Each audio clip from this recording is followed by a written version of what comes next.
ধনকে দেখলু তুই ননিস না মন। খোকা, তুই নিজের বোনকে বিয়ে করে আসলি?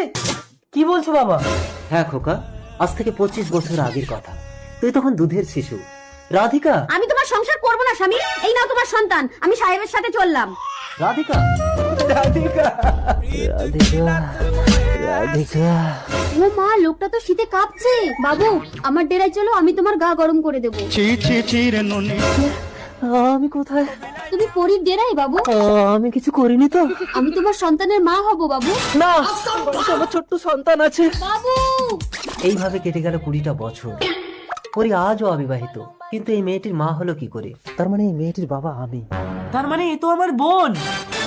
না, ও তোমার বোন না। পরি, হ্যাঁ বাবু, একদিন এক বিদেশি বাবু এসে প্রতারণা করে আমাকে মা বানিয়ে চলে যায়। তারপরে এই সন্তানের পিতৃ পরিচয় দেওয়ার জন্য তোমাকে একদিন নেশাগ্রস্ত অবস্থায় আমার ডেরায় নিয়ে যায়, কিন্তু তুমি আমাকে স্পর্শ করোনি বাবু।